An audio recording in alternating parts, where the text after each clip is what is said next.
अरविंद केजरीवाल से घर के खर्च के बारे में पूछा, केजरीवाल ने घर के खर्च पर कोई जवाब नहीं दिया। कितने दिनों तक ओंठ सिले रहेंगे सर जी, कब तक नहीं बोलेंगे?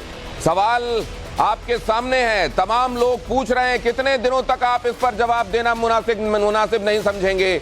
ये आपकी किसी पर्सनल प्रॉपर्टी के बारे में सवाल नहीं पूछा जा रहा है, ये सवाल पूछा जा रहा है आपकी पब्लिक लाइफ के बारे में। और पब्लिक लाइफ के बारे में अगर आपसे सवाल पूछा जा रहा है तो आपको उसके बारे में जवाब देना चाहिए। जिस शुचिता की बात करके, सादगी की बात करके आप राजनीति में आए थे, अगर आप उसके इतर कुछ कर रहे हैं तो जवाब आपसे मांगे जाएंगे। और इस पर टाइट लिप्ड रहना आपको शोभा नहीं देता। इस पर मैसेंजर्स के ऊपर कार्रवाई करना, शूटिंग द मैसेंजर की तर्ज पर करना, ये आपको शोभा नहीं देता। यहां पर देखिए वो तस्वीरें हैं जहां पर पूछा गया केजरीवाल जी से और केजरीवाल जी इस बारे में चुप रह गए।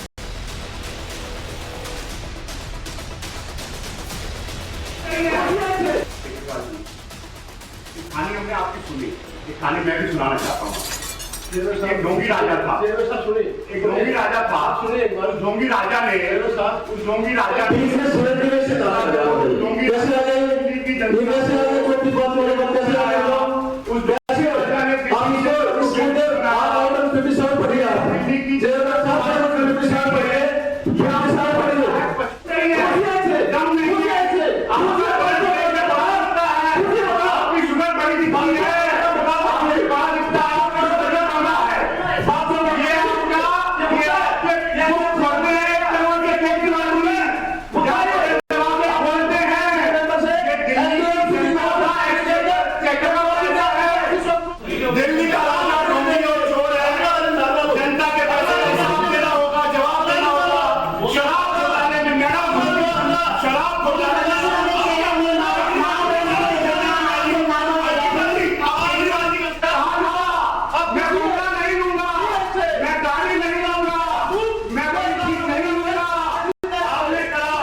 ने सवाल पूछा था, कुलजीत चहल उधर से सवाल पूछ रहे हैं और चाय से ज्यादा केतली गरम है, चाय से ज्यादा केतली गरम। केजरीवाल जवाब नहीं दे रहे हैं, आसपास के लोग इतना हल्ला कर रहे हैं कि कुलजीत का सवाल उस हल्ले के शोर में दब जाए।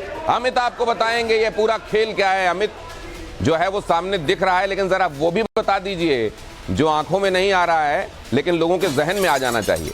जी, मुझे लगता है कब तक ये चुप्पी कब तक है, क्योंकि जो आपके शीश महल की बात है, जो व्यक्ति खुले दरवाजे की बात करता था, ट्रांसपेरेंसी की बात करता था, लोगों से आम लोगों की तरह जीने की बात करता था और ये कहता था कि आपके बीच का है, आपका भाई है, आपका बेटा है, और वो जब सत्ता में पहुंचता है तब सत्ता के रंग कैसे बदलते हैं। जिस शीश महल की बात हो रही है पिछले कुछ दिनों से, जब से टाइम्स ऑफ नवभारत ने इसका खुलासा किया है, तब से जो चुप्पी है वो चुप्पी न सिर्फ चुप्पी है बल्कि आक्रामकता दिखती है। जब रिपोर्टर सवाल पूछते हैं तब उन पर हमला होता है, हमारी रिपोर्टर भावना को जेल में रखा जाता है। और जब एनडीएमसी की कल की बैठक में जब ये बात कुलदीप चहल ने उठाई तो कोई जवाब नहीं था, चुपचाप सर झुकाए वो बस चुपचाप थे, क्योंकि उनके जो साथ वाले लोग थे वो हल्ला करने लगे। उनकी कोशिश थी कि कुलदीप चहल के जो सवाल है, जो कि पूरी दिल्ली का नहीं सवाल है बल्कि पूरे देश का। जैसे ही हमें जुड़ जाएंगे कुलजीत चहल तो हम उनके पास चलेंगे और उनसे बातचीत करेंगे। मुझे लगता है कुलजीत चहल हमारे साथ जुड़ गए हैं। कुलजीत, अगर आपको आवाज आ रही हो, ये तस्वीरें हम देख रहे हैं, यहाँ आप सवाल उठा रहे हैं शीश महल को लेकर, जवाब नहीं आ रहा, उधर से उल्टे हल्ला किया जा रहा है offence is the best defence की तर्ज पर।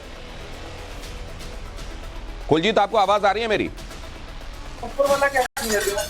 कुलजीत जी, आवाज आ रही है आपको? कुलजीत चहल जी, आवाज आ रही है क्या? अच्छा, नीचे वाले कुलजीत चहल जी को मेरी आवाज जाए, उनको मेरा सवाल सुनाई दे, प्लीज इंश्योर कीजिए टीम।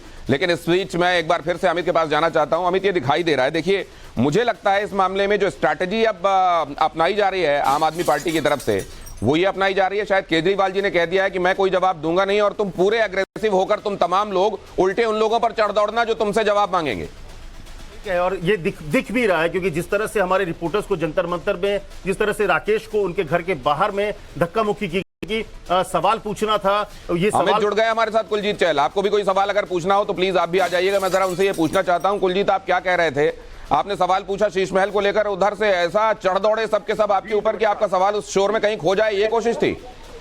जी, मैंने ये पहला मौका था शीश महल का जब उजागर हुआ तो केजरीवाल को आमने सामने किसी ने सवाल पूछे।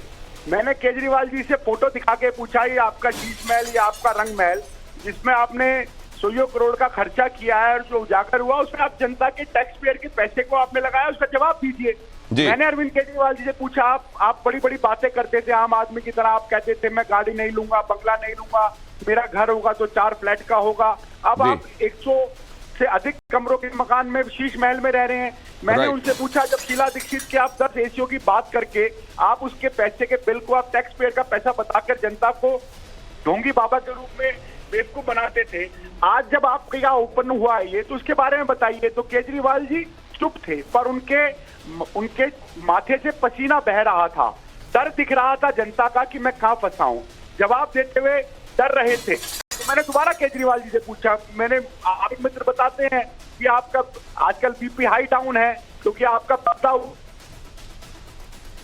पिछड़ गए हो आप, तो तब नहीं बोले, हंसने लगे, फिर थोड़ी देर में घूरने लगे। मैंने कहा अरविंद केजरीवाल जी से, आप आंखों से डराइए मत, ये जनता के जवाब है, आपको देना पड़ेगा, हिसाब देना और कुलजीत पड़ेगा। जी, आज सुप्रीम कोर्ट से भी एक बड़ी खबर आने वाली है। संविधान पीठ का फैसला सिर्फ सर्विस नियंत्रण को लेकर आने वाला है, यह फैसला दिया जाने वाला है जल्दी। इस पर भी आप लोगों से प्रतिक्रियाएं लेंगे, लेकिन पहले मुझे ये बताइए कि आप लोग जब जवाब मांगते हैं, विपक्ष होने के नाते आप जाते हैं अलग अलग मुद्दों पर जवाब मांगते हैं केजरीवाल जी से, उनके सहयोगियों से, तो क्या यही रवैया रहता है?